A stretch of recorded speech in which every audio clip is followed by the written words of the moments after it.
Hello, everybody. I'm Howie Hawkins. I was the Green Party and the Socialist Party candidate for president in 2020. And this podcast, Green Socialist Notes, is about continuing to educate and organize around the eco-socialist program that Angela Walker and I ran on. So the last 24 hours has been very interesting in terms of what's going on inside of Russia.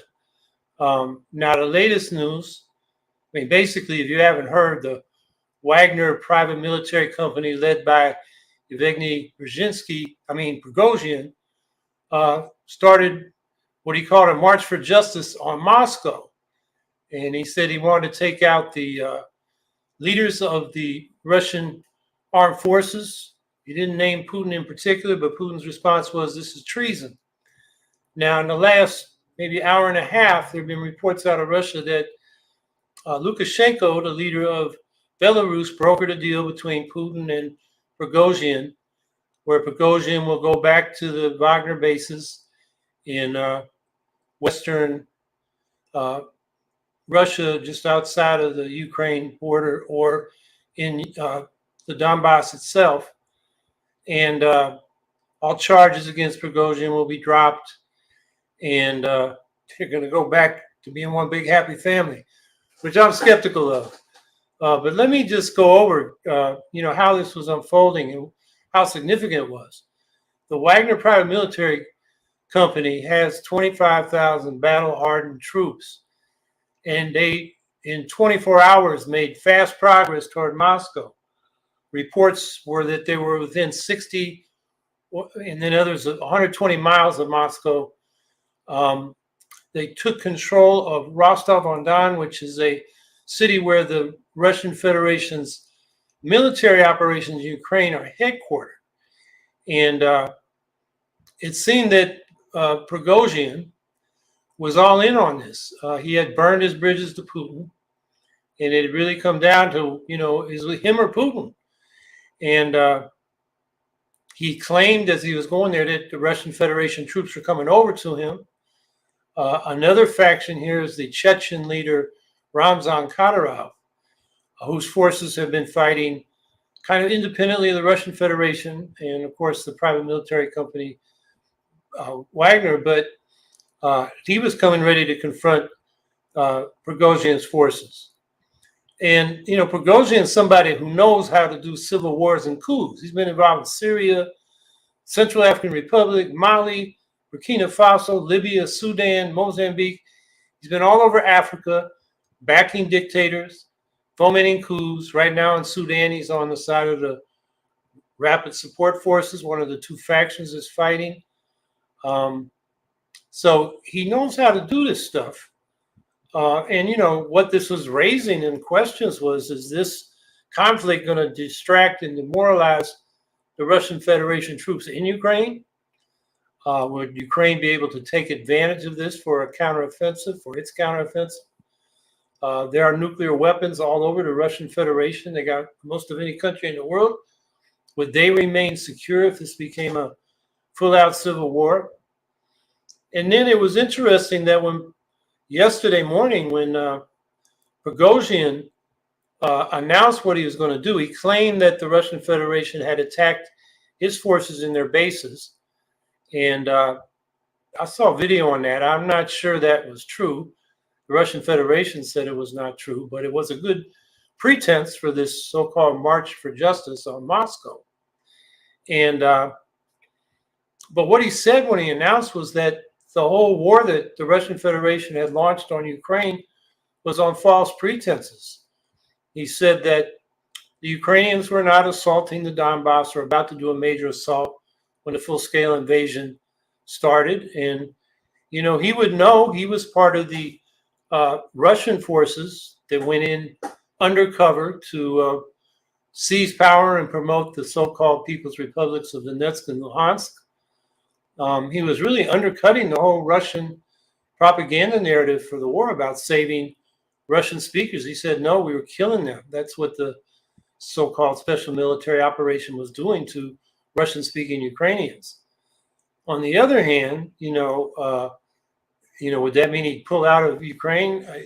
It's hard to know.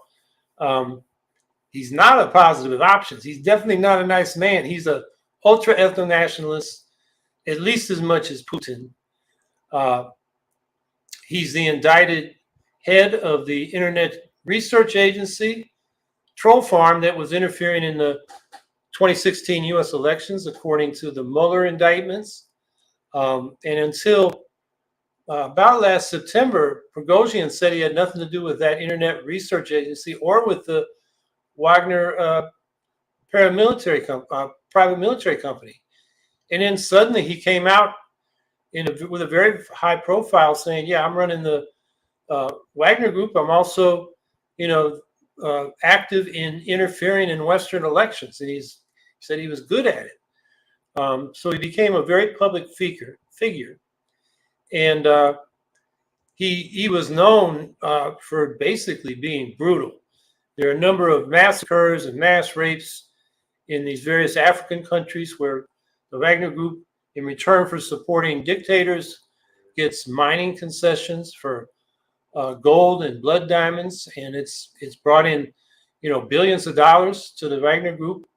And one of the things they were doing recently in Ukraine was killing people, and they started this in Syria, where they'd, in one famous case, they sledgehammered the hands and feet of a Syrian they'd captured, and that man eventually died. And this year they had a video of smashing the head of I can't remember whether it was a Ukrainian or a deserter from the Wagner forces, executing him with a sledgehammer. And then they were sending the sledgehammer or a replica to, ultranationalist Russian politicians in the State Duma. So he's a brutal man. And all along, I followed this pretty much all night.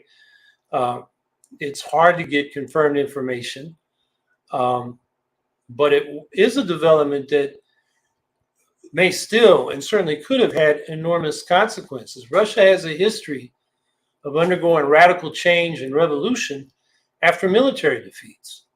The Crimean War in the 1850s led to the abolition of serfdom and other modernizing reforms in 1861. Then they started a war with Japan in 1904. They lost that. And as a consequence, there was the 1905 revolution in Russia, a prelude to 1917. And, the Tsar responded by trying to co-opt the opposition by instituting a Duma, an elected body like, a parliament that access to it was limited, but even the Bolsheviks, ran candidates, and its access to the Duma changed over each election. But that came out of the Japan War. And then, of course, World War I, the troops revolted, and you had the 1917 revolution and the end of the Tsars. And then there was the Afghanistan War, where Russia didn't really lose, but they finally had to withdraw after being there about a decade. And that led to the collapse of the Soviet Union. So now they are getting blowback from the war in Ukraine, which failed in its initial objectives, to take over Kyiv and the whole country. And now it's a quagmire. And so you wonder what's next. So that's where we're at. I think if Prigozhin thinks he's got to deal with Putin, look at Putin's record with his opponents. If they're not in prison, they're dead. So we'll see where this goes, but it's definitely something to keep an eye on, and has enormous significance between all the nukes that are in Russia, if there is a civil war, what it means for the war in Ukraine, and of course, what kind of world we're going to be in, where Russia and the U.S. are in a new Cold War that's not a good place to be with the two largest nuclear powers. So anyway, that's my report on that. It kind of took a left curve here in the last hour and a half with the announcement of this deal between Putin and Prigozhin. But I don't think this is probably going to be the last chapter, because I think Prigozhin knows he's crossed the Rubicon, and he has some other cards up his sleeves. He's still got his forces. They haven't left Rostov-on-Don. So he's got control of the military headquarters of the Russian Federation military operations in Ukraine. So he's got some leverage left in this, but in these sorts of things, if you're trying to do a coup and you don't quickly get to your objective, which they said on their March for Justice was Moscow, you may be setting yourself up for a long slog. So it still could devolve into civil war, or the Wagner Group could, basically accept its place, but Pagosian might not have a place with it. So I'll leave that there. People may have other comments when we get to that. The other thing I'll say a few words about before we get to the questions and comments is the 2024 presidential race. I was asked about it last week, and I had time to think about it during the week. In fact, I was asked to write an article for Capitol Hill Citizen by Russell Molkheimer and Ralph Nader. It's Nader's paper. And so it clarified my thinking. And at this point, I'm glad that Cornel West stepped up. I mean, I was beginning to feel obligated because we didn't have any serious candidates who actually could run a campaign stepping up. And my campaign team from 2020 is either tied up with family and job commitments, but two of them have passed away. So, to build a campaign from scratch, it's like starting a business in a market with a shared duopoly that colludes to crush any upstart competitors. Just very difficult. It's a big undertaking. And as I thought about it, I've been saying I'll look at that after I got back from Korea. And without really trying to set one up, it became clear to me that it'd be a huge job. And, if I really wanted to do this, if I had the fire in my belly to run for president again, I'd have been working on this before. But I'm back to my activist, normal activist activities, organizing and commenting on things and active in issue campaigns. And we're trying to get a bill for fair ballot access passed in New York, or get one written and introduced. That's something I got coming up this week. So now I still have questions to Cornel, and hopefully I'll be talking to him about this on Wednesday. Now I can't remember if I said this. I guess I didn't. I said it to Chris before we got on. I gave him a call and left a message and emailed him yesterday, and he got back to me about an hour ago. And we set up a meeting for Wednesday night. And what I offered was, my suggestions for campaign organization and how to do a campaign, and also my thoughts on some of the policy questions. So, my questions, and this is in this article I wrote for Capitol Hill Citizen, can he pull together a good campaign organization? It wasn't auspicious the way he came out with the People's Party and then flipped to the Green Party without seeming to have any campaign organization in place, but there's time to correct that. I still have questions, as he really gets the pressure and gets vilified for being the spoiler and electing Donald Trump or whoever the far right Republican is he going to, stick this through to the end? I hope so. And I can't remember if I raised this last week, but his initial platform on democracy, I thought was pretty weak. He said term limits, which is a conservative bromide. We need proportional representation. That's the game changer. And he said hand counting instead of machine counting paper ballots, but machine counting is more accurate. And this hand count thing is coming from the election denier, far right conspiracists. And so I hope he can drop that. And what he really needs to emphasize right from the start is the Democrats' failure to pass the Voting Rights Act and election protection bills. They didn't take on the filibuster, and Biden, provided no leadership in that regard. They could have repealed it. Just needed 51 votes in the Senate. They had the 50 Democrats plus Vice President Harris to do that. And not only could they have got the Voting Rights Act restored and all those reforms they had in their H.R. 1 bill, which was their top priority at the beginning, and the election protection things they added later, but things like codifying Roe v. Wade in the Women's Health Protection Act or Reproduction Act, and the PRO Act to protect the rights of workers and their unions to organize and collectively bargain. I mean, These are things that passed the House, couldn't get past the Senate because of the filibuster. But just on the Voting Rights Act and, preempting these terrible bills that the Republicans are passing in the states, that's a club with which West can beat Biden for failing to provide leadership. And then, of course, he's got to have an answer to the spoiler problem, and he can say, I got it. It's replace the Electoral College with a national popular vote using ranked choice voting. And that gets rid of the spoiler problem. And then expand that to say we need that for all executive offices and for legislative bodies like Congress, a proportional ranked choice vote for multi-member districts. So I will be talking to him about that. I think he'll be persuadable on that. And then I think the question where we may have the most discussion is he going to stand for an internationalist solidarity with popular movements for democracy and human rights and social justice in every country? If the least of these, which he's talking about all the time, he's concerned about in Ukraine, who are the victims of Russia's war crimes, what they want is arms to defend themselves and support, economic support to sustain themselves.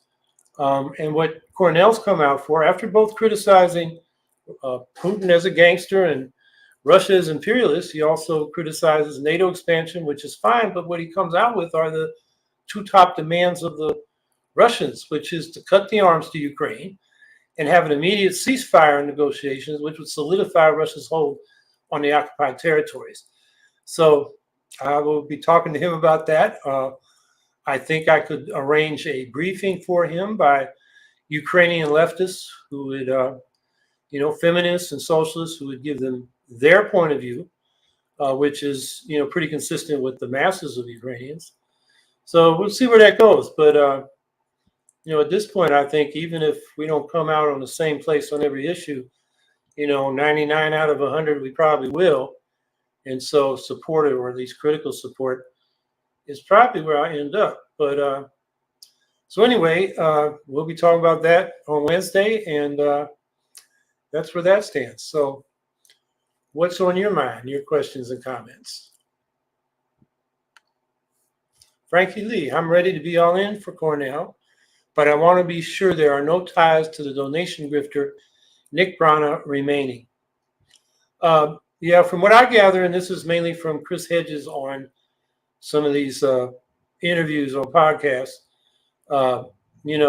they've broken with Nick. And I think that's smart. There's just, too much dirt around there between the handling of the money, the treatment of staff and volunteers, and just the top-down autocratic way that thing is run. And it's an empty shell. He doesn't need Nick Brana or the People's Party. So I think you're right to ask that question, Frankie, and I think the answer will be satisfactory to you, but let's see.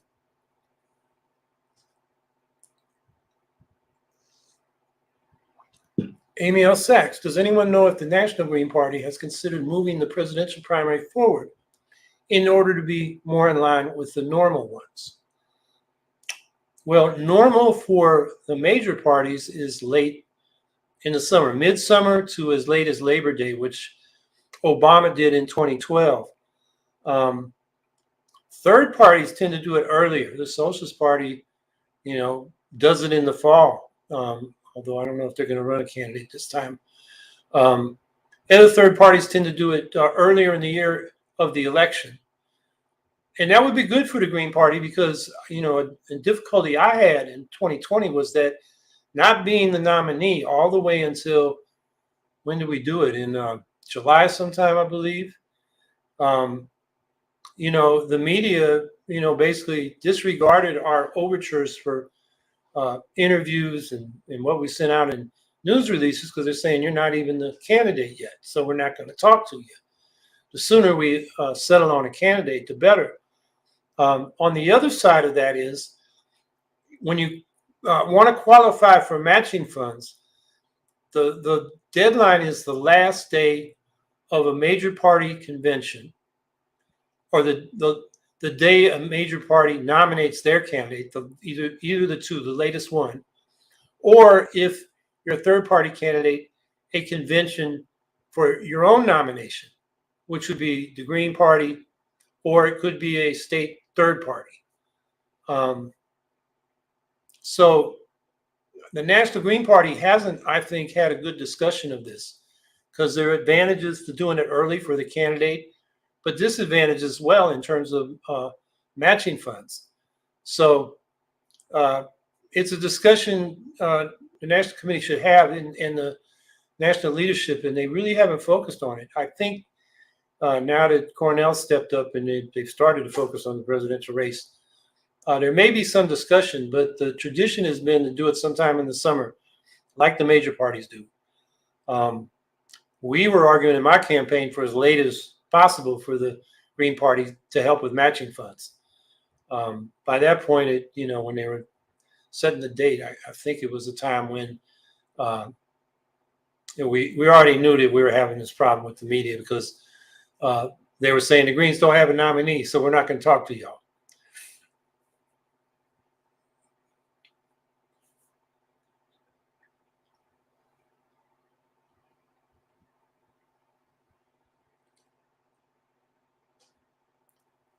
So here we go.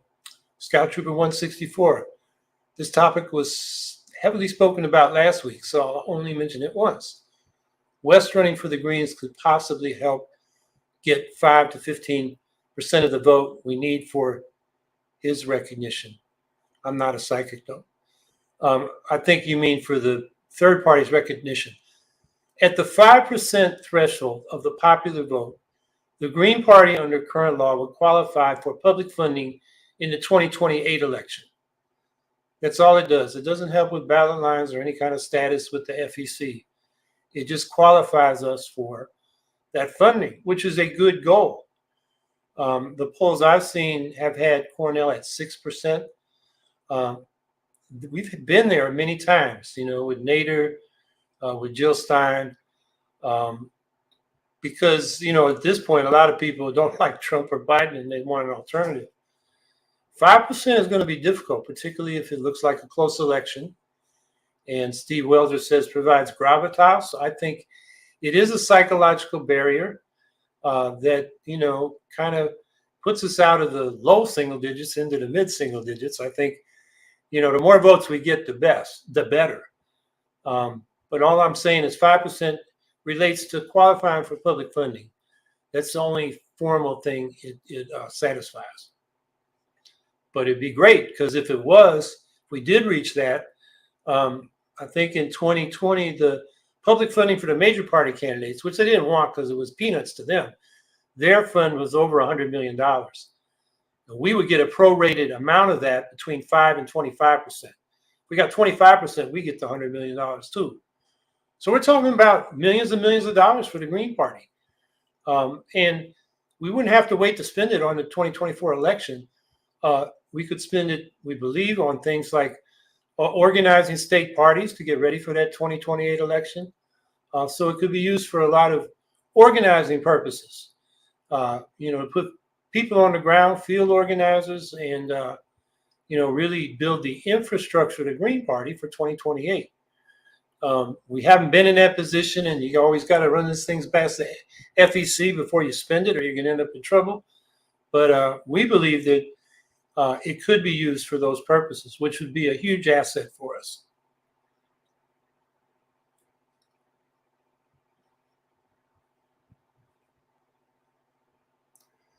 Violet Content Boutique. Cornell needs to get familiar with the Green Party platform, especially the Green New Deal. Yes, one of the things I hope to talk to him about is the difference between our eco-socialist Green New Deal, which is mostly through the public sector, and what the Democrats are offering with what's really a neoliberal Green New Deal, although they might say it's Keynesian because it's a lot of public spending, but it's mostly incentives for corporations and consumers to build out the renewable energy infrastructure. And our contention is we don't have time to use market incentives, which are hit or miss. The final decision is with the profit decisions of corporations or the household budget decisions of consumers. We need a public plan, and we need to coordinate between different sectors, energy production, and then distribution, and then transportation and housing that goes with it. You know, can you build out a public transportation system and build affordable or really public housing? We'd like to see mixed income, so it's open to everybody. They're not just low-income ghettos, and build that around this new public transportation infrastructure, coordinating all that. And then in the industrial sector, you know, moving, say, the steel industry off of coke ovens into electric arc furnaces and hydrogen fueled ovens. You know, that those companies are not going to do that out of the goodness of their heart. They're going to wear out their coke ovens before they invest in a new technology. That's why it needs to be through the public sector, where we are interested in the results and doing things at the lowest cost, not in what makes the profit for private companies. So that's really important for us, I believe, the eco-socialist approach. And it's not that clear really within the climate movement. And I think that's where the Green Party has a real contribution to make. And, you know, I'm hopeful Cornell will be able to make that contribution in his campaign. Andrew Hager, also, what can we do about all this vote shaming? I find that all absurd, petty, and pointless. Well, I think we all need to have good answers to the spoiler question. You know, if we are not in the election, nobody's going to raise the idea of a ranked choice national popular vote for president that gets rid of the spoiler problem. You worried about spoilers? Well, join us to end the spoiler problem. And, you know, the Democrats should be beat up on this. The only time Republicans have won in their first election in the 21st century for president is when they lost the popular vote, but the Electoral College put them into office, George W. Bush and Donald Trump. And you would think the Democrats would say, we've got a problem with the Electoral College. We win the popular vote, we still don't get the presidency. But where is the movement among Democrats? There is a bill. It's got, you know, not nearly enough sponsors. There's no serious movement behind it to replace the Electoral College. And what they replace it with is a plurality vote. You know, we almost got the Electoral College eliminated. Birch Bayh around 1970 had a bill. Nixon was even for it, to eliminate the Electoral College and set it up so there'd be a runoff vote. If nobody got over 40%, then you'd have a runoff between the top two, which is not as eloquent and as, you know, as good as ranked choice voting, but it is at least a runoff. The bill now doesn't even have that, and it has no momentum. I mean, the Democrats are, you know, really dropping the ball here, and that's something we should be beating them up on. So we got an answer to that. And, you know, Cornell will be an amplified voice as the candidate, but all of us can speak up on this. And, you know, letters to the editor, speaking out in community forums. If your League of Women Voters isn't for ranked choice voting yet, a lot of them are. You know, that's a forum. There's all kinds of places where we can, you know, say, if you're worried about spoiled elections, we got a way to eliminate elections being spoiled. And we have, you know, public opinion at our back. Majority of people now are not affiliated with either the Democrats or Republicans. Over 60% would like to see a new major third party. So we can say we've got the reforms that will create an inclusive multi-party democracy. And this is something we should all be speaking out on in every forum, everywhere we can. And, you know, also working, you know, in our states, in our cities, in our counties, our towns, to implement ranked choice voting and proportional representation. We got real momentum in this country now. It's been expanding, you know, at an accelerating rate since 2020. And, you know, states like Minnesota and Oregon and Maine are looking at it. In Maine, it would be an expansion to, in their case, state elections. And then, you know, many communities. I mean, Arlington, Virginia is doing proportional ranked choice voting. So we should all be part of this. It's, you know, most of the people doing this are, you know, kind of liberal, good government people, which is fine. But where is the left? You know, the socialist left in particular. You know, they always complaining about how the system, you know, squeezes out an independent left challenge. Well, here's reforms that would open the doors for us. You know, so we all need to be involved in this.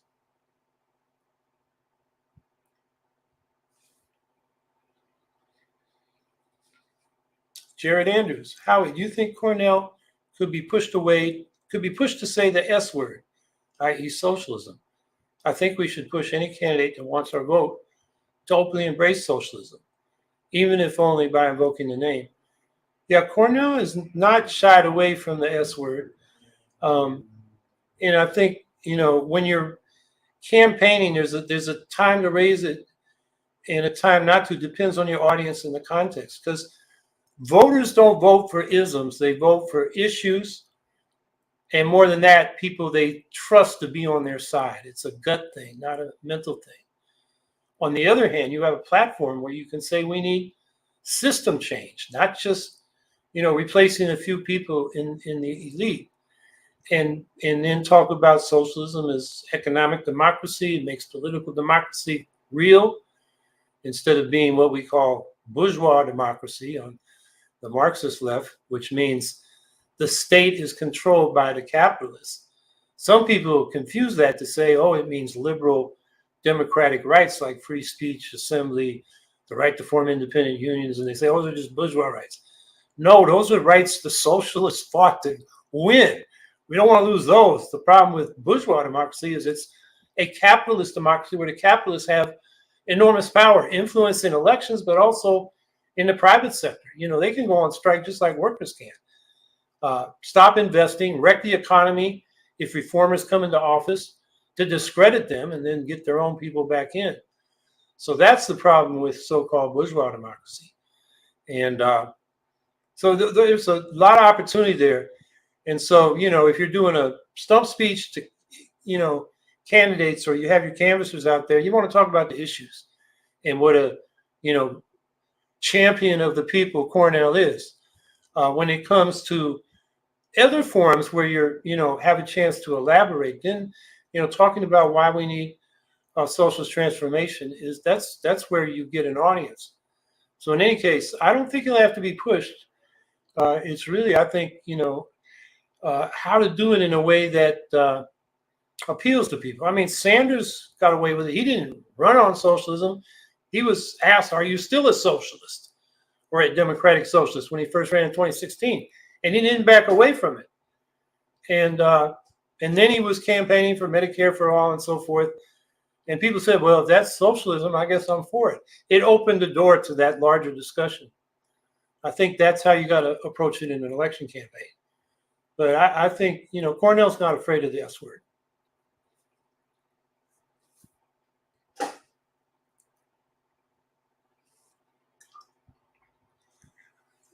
Carol Sandy Pribilak.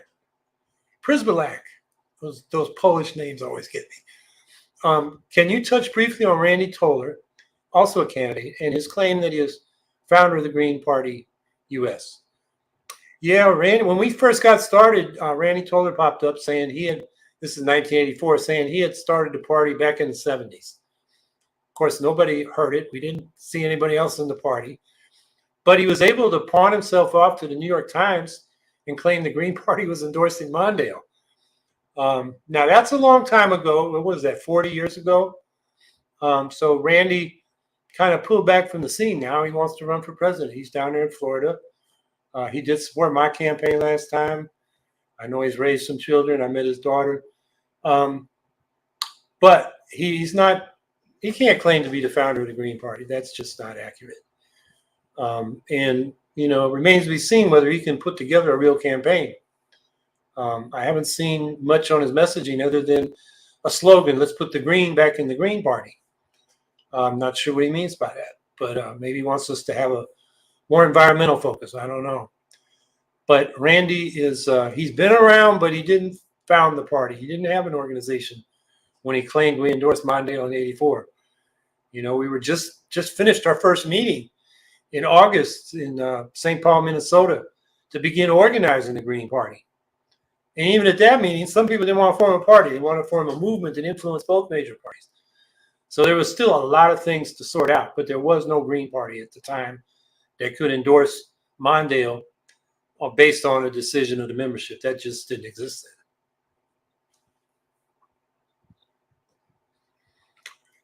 Steve Welser, we need to set Jimmy Dore straight. He sometimes gets carried away with his misconceptions. His antipathy to Howie Hawkins is crazy. Yeah, I don't know, why he got decided I was going to be his enemy in 2020, but he was saying throughout that campaign that I was afraid to come on his program.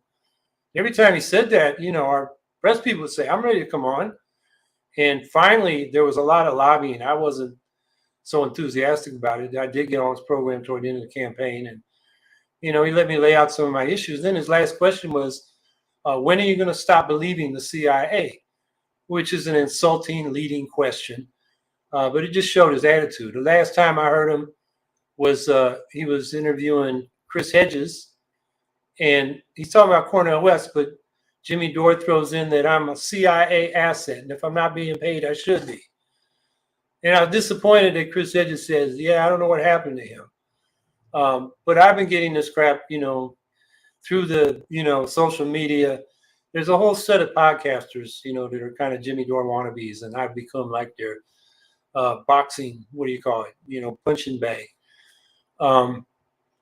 I don't know if you can set him straight. I mean, he's big into conspiracy theories and following the trend. He creates controversies that gets him eyeballs on his podcasts, and apparently it's made him a wealthy man. But I don't take him as, a serious political person. Unfortunately, a lot of people do, but I think it tends to be the people that are conspiracy minded. The problem is not the system of capitalism and other structural problems with our social system. It's a few bad people in the elites that we got to get rid of.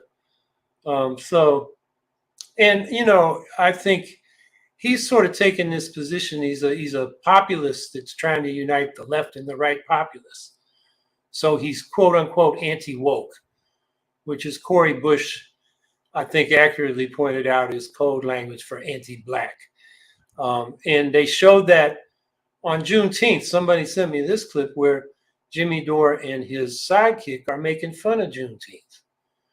And, something about Biden, getting the holidays so he could get some votes or something. But it was, they were sort of boasting that they didn't even know what it was about. And I just find that kind of attitude feeding, what's really the root problem of our politics. And that is we've had this hard right, racist, authoritarian current in American politics going back to the slavery times, Jim Crow, the Dixiecrats, and now the Republicans who are moving in that direction more and more. And, you don't platform that. You don't normalize that. You defeat it and demoralize it. And that's why I think, one of the messages I would recommend Cornell do is beat up Biden for trying to do bipartisanship with the party that tried to overthrow his election, rather than just being consistently condemning, the scapegoating politics of resentment against immigrants and people of color and women and LGBTQ people. That is what the Republican Party is all about now. You don't accommodate that. You defeat it, and you can defeat it better with a positive, progressive program that addresses people's material needs and provides them security than with the Democrats' neoliberal politics, which have created growing economic inequality and insecurity for middle class and working class people, which opens the door for the Republicans to scapegoat immigrants and other marginalized people for the problems they're having when immigrants and those other people didn't cause those problems. They are systemic, particularly as a result of the neoliberal policies of the Democratic Party. And the other thing is, without addressing that inequality, but pushing diversity, which in practice means, diversity in the professional managerial classes, while, working class and many other middle class people are experiencing more inequality and economic insecurity, it creates an opportunity for the right wing to do that scapegoating politics of resentment. So what I'm saying is Jimmy Dore feeds into that with his, anti-woke kind of, sensibility that he puts out in his podcast. And I think it's a problem.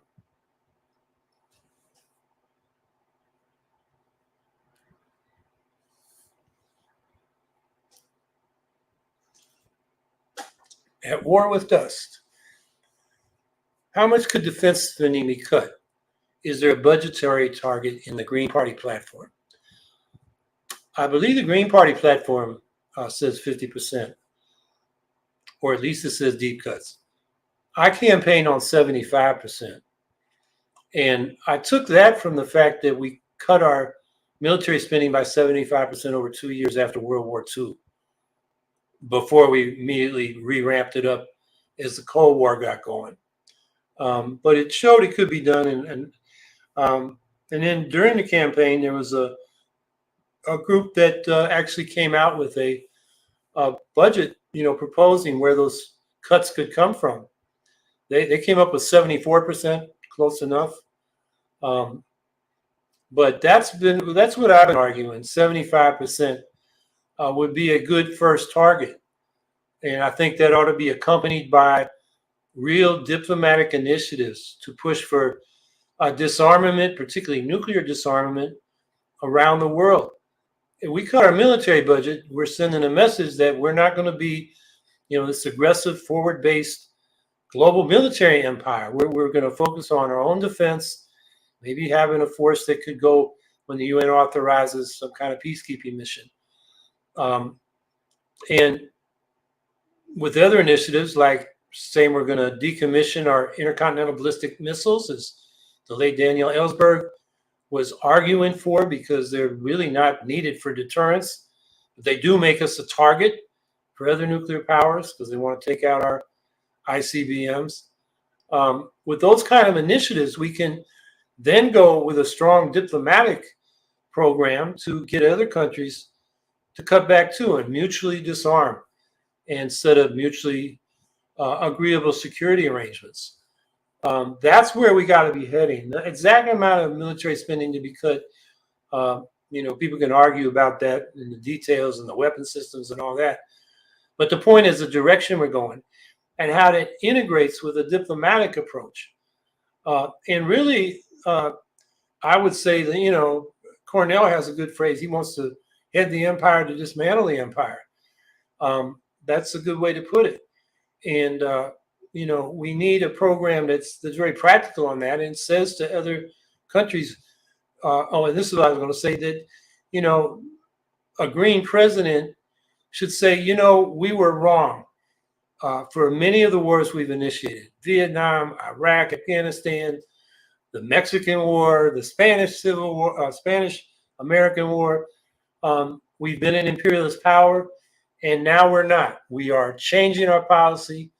We want to be part of a world of nations, the kind of institutions set up after World War II.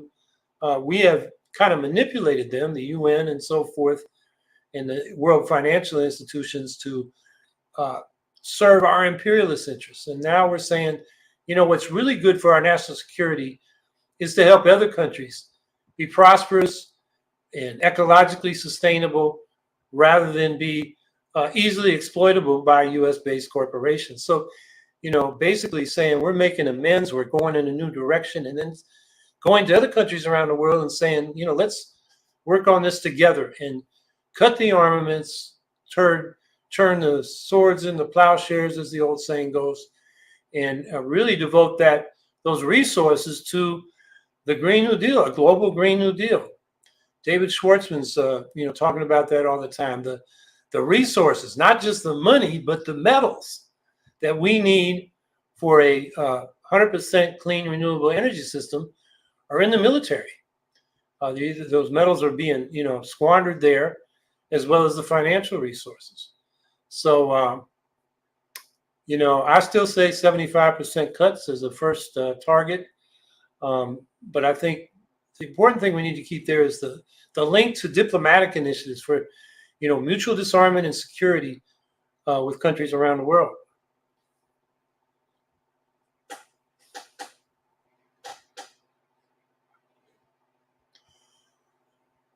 Sandy Prisbilak, as long as they don't cut veterans benefits at the same time. Yeah, that's, I think, one of the things you got to keep. It's actually not in the Department of Defense budget. It's in another department's budget. But yeah, you don't want to cut the veterans benefits. The veterans served with those benefits promised, and we don't want to break those promises. And the veterans need them. Both the Veterans Administration medical system, which, by the way, we got to fight privatization there. The whole thing. This is another big issue. The Democrats are as bad as the Republicans on privatizing healthcare. They've got a lot of programs to privatize or outsource a lot of the things the Veterans Administration did in-house, which adds costs and removes accountability or weakens it. And then, of course, Medicare and Medicaid.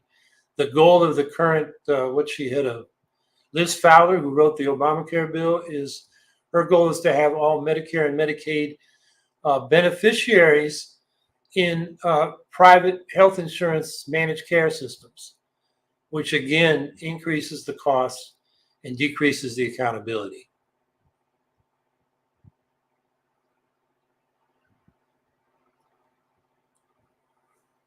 Via email, comments on Modi's visit and the arms sale and technology collaboration announced. Yeah, this is where, another case where Biden talks about, in the case of Ukraine, being for democracy and human rights.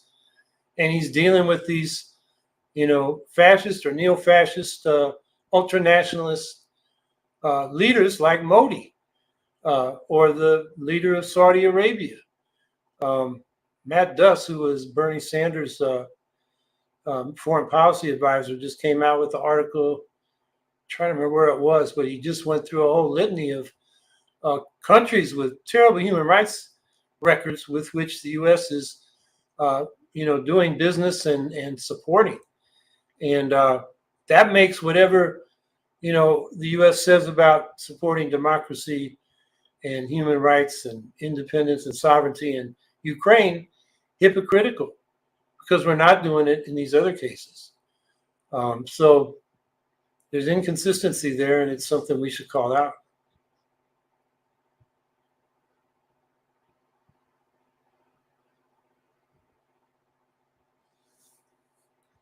Andrew Hager, Howie, I'm curious, what projects do you know of that could revolutionize or at least improve the capture of solar energy?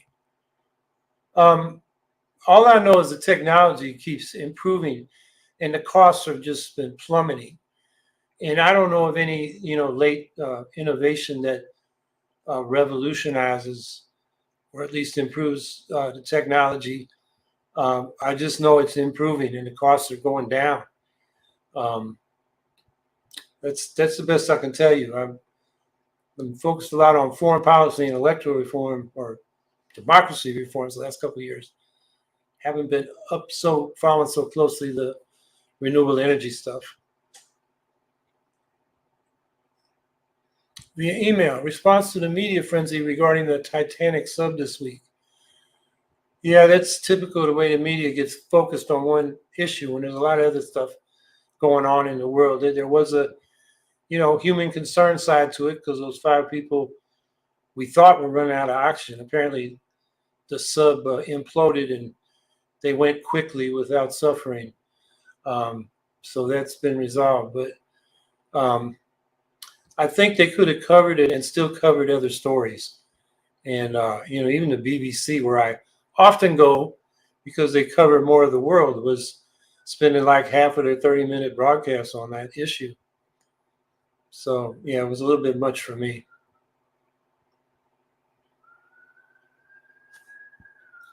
Andrew Hager.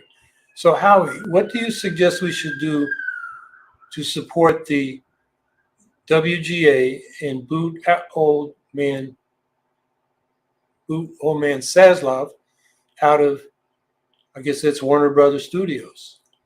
And WGA is the union representing, I guess, screenwriters and people that work in the movie industry. I don't have specific suggestions. I might first, if I was looking for an answer to that, ask what is that union asking us to do in solidarity. So that's the best I can tell you. I haven't been following that. I know it's been going on, but I'm not even sure where it's at right now in terms of Again, I think they went out on strike. Have they resolved that? What their demands are? I'm just not up on the details of that.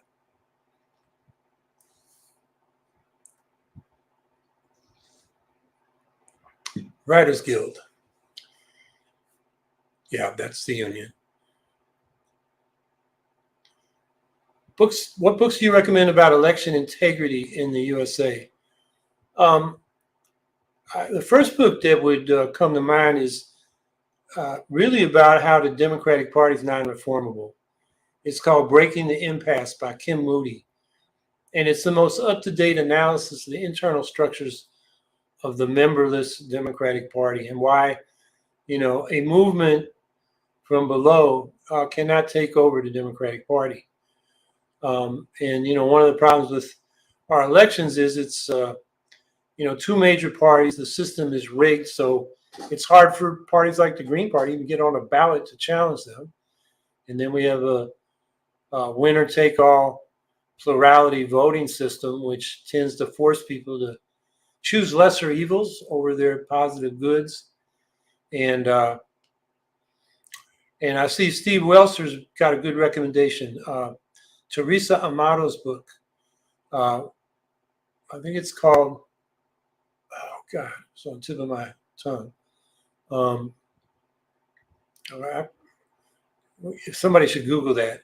But it's about her experience being Ralph Nader's campaign manager in 2000 and 2004, and particularly about ballot access. So yeah, Teresa Amato's book is very good. In terms of election integrity, in other words, are elections honestly counted? I can't recommend a book, but I would say the Brennan Center, which is out in New York, does a lot of work on this. They have been tracking the way the Republicans in the states have been undermining, making it harder to vote. Grand Illusion. That's Teresa's book. Teresa Amato, Grand Illusion. So the Brennan Center, I forget their full name, but they focus on election issues. And they just got a lot of information there on what's going on in the states, and all the legal cases. There's another group that's done a lot of this work, and their lead lawyer is Mark Elias, who has defeated the Republicans in court, particularly Trump, and all those, I forget how many cases of alleging election fraud and stealing the election in 2020, and he beat him every time. He's been good on that. The problem is he's also been good at keeping Greens off the ballot. Going back to Nader in 2004, who was actually running as an independent, he was involved in the cases where they went after Angela and me for ballot access in Wisconsin and Pennsylvania and Montana. So I think he's for the Democrats, not so much democracy, but they have I think it's called Democracy Docket.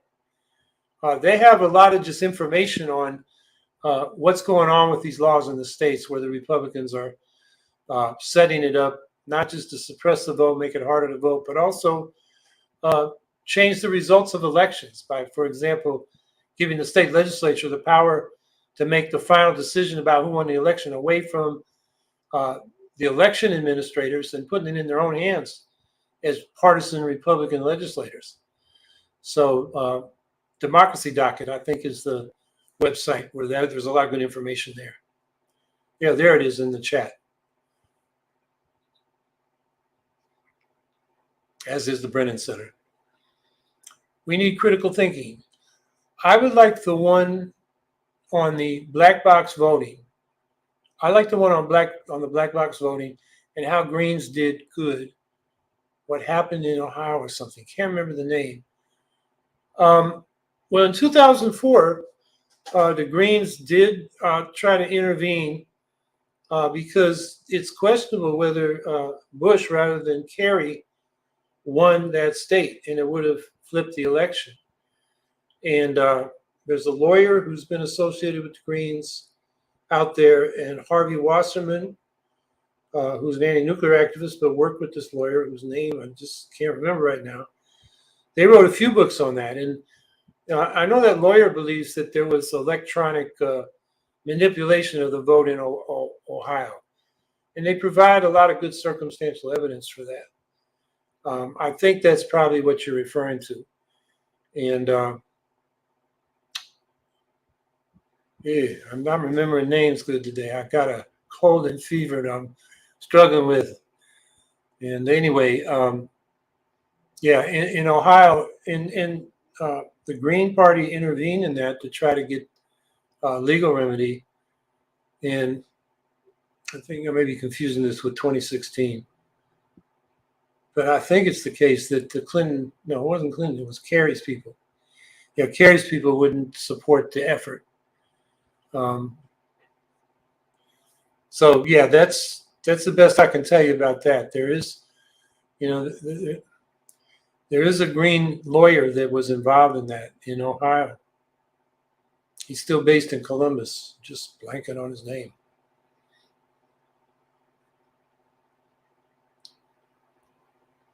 Scout Trooper 164, Hunter Biden finally pled guilty to the charges.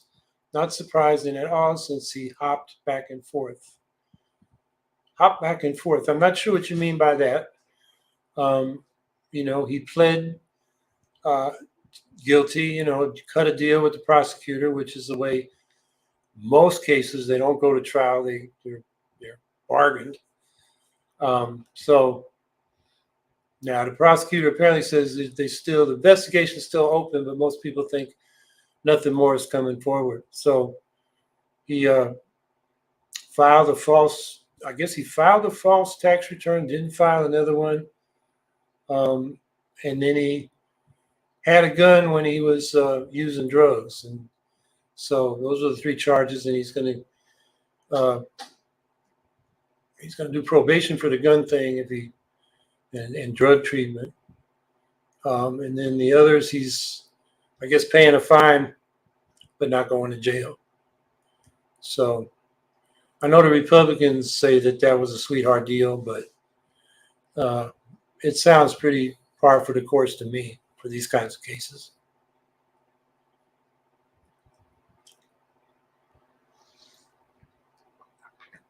Via email, response to Erdogan winning re-election in Turkey. Well, I was disappointed.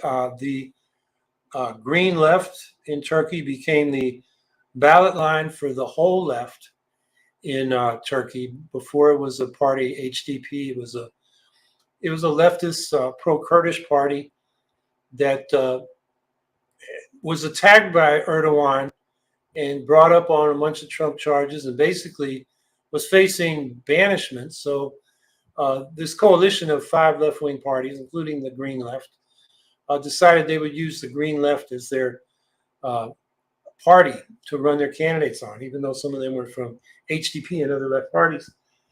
And leading up to the election, they were hoping to win about 100 of the 600 seats in parliament. They ended up with 62. And then they decided not to run a left-wing candidate in order to support this one alternative who was pretty much centrist or even center-right to Erdogan. It's the alternative, just to get rid of Erdogan, who's, you know, very much becoming an authoritarian. And he lost in the first round and the second round. So, you know, the left in Turkey is a little disappointed in these results. But they do have representation in the parliament. But the problem is, even leading up to this election, Green left activists and politicians were being harassed, arrested. It's very repressive in Turkey right now. So given Erdogan, I guess it's another 5-year term, is not good. It means that Turkey's going to continue to intervene in Syria against the Kurds, continue to crack down on the Kurds in Turkey, bomb left-wing Kurds in Iraq. It's not a good situation.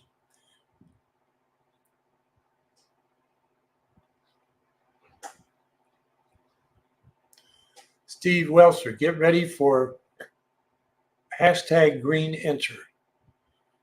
Okay, that's like Dem exit. That's the opposite of green enter. I hope you're right, Steve. It's I think we're still in the same dynamic we had in 2020, and the Democrats can argue, I think rightly, that the Republicans are more dangerous than they were then, given what they've done in the states with legislation, not just about voting rights and fair elections, but also abortion rights, the way they're treating LGBT people, particularly trans people, the book banning kind of critical race theory hysteria. The Republicans keep moving to the right, and so the Democrats are going to argue, we can't afford an alternative. Of course, our answer is the Democrats can't defeat the far right. They give it fuel with their neoliberal economic and social policies. So, but get ready, yes. I mean, I think one thing the Greens are weak in, and this is one of the things I want to talk to Cornell about his campaign, is you got to have a way of incorporating people to come forward to help and plug them into organization, give them things to do, and at least welcome them. I mean, you need to, welcome them and stay in communication with them. Otherwise, people think, well, they don't really need me or they don't really care about me. So get ready. Yeah, I agree with that, because even if it's not a mass exodus from the Democratic Party or from, a mass entrance from the ranks of independents, whatever it is, we should, respond to it in a good way, so we bring those people in and get them involved.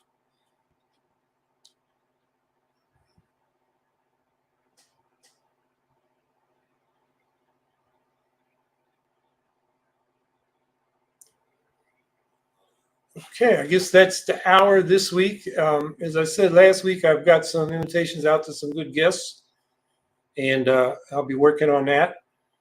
And we'll be here at the same time next week. Thanks for being here today. And I guess, okay, Green Party 101 is about organizing. That's something the Green Socialist Organizing Project is doing. You can see it on the screen there, 8 p.m. Tuesday. If you want to get involved in the Green Socialist Organizing Project, which is hosting this podcast, and that there you go, become a member at greensocialist.net. And so we're trying to provide some infrastructure and support for organizing and education around this eco-socialist program that we need to bring into being. So everybody have a good week, and we'll see you next week.